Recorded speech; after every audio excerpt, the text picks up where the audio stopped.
Ano-ano nga ba ang mga pwedeng gawin sa SeaWorld Abu Dhabi, the world's largest indoor marine life theme park located on Yas Island? Hello everyone! Samahan nyo kami, and today super excited kami kasi yung pupuntahan namin is napapanood lang namin sa online at sa mga advertisement, and isa talaga to sa must do sa Abu Dhabi. Nakakuha din kami ng 50% discount sa ticket. Sa pagre-register naman, kailangan ng face pass and internet connection. Kaya tip, bago ka pumunta, i-download mo na muna yung Yas app, mag-register ka na para mabilis ang process. Don't forget to check your map para hindi ka maligaw, and tignan yung show schedule para wala ka ding mamiss na performances.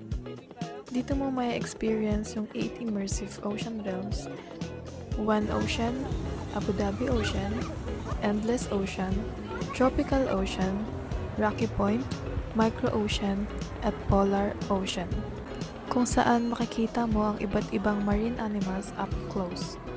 Pero bago yan, pwede ka muna mag-take ng picture, and download mo lang yan through QR code.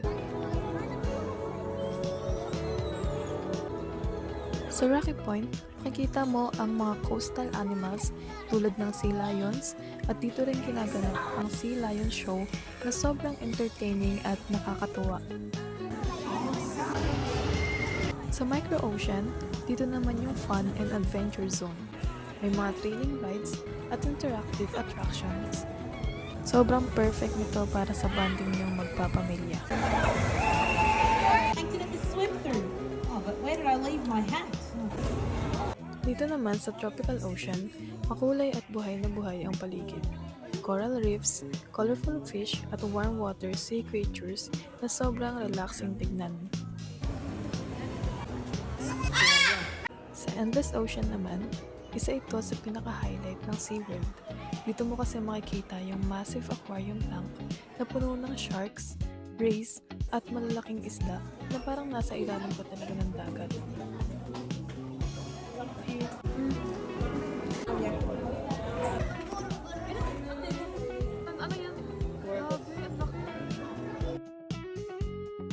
Dito rin kadalasan ginaganap ang mga dolphin presentations at educational shows kung saan makikita mo kung gaano sila ka-smart at ka-interactive.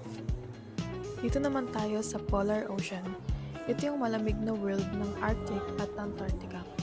Literal na malamig talaga sa loob. Dito mo makikita ang mga penguin at iba pang animals na sanay sa ice at snow.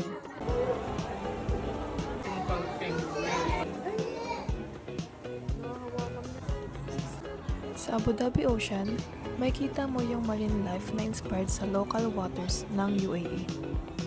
And last, sa One Ocean, ito yung main area kung saan mo mararamdaman na connected lahat ng oceans sa mundo. Dito rin yung iconic giant aquarium view na sobrang nakaka-amaze. And syempre, hindi pwedeng mawala ang experience ng Manta roller coaster. So kung pupunta ka dito, siguraduhin mong ready ang energy mo. Kasi bawat area, bawat show, at bawat ride, ibang klase ang experience.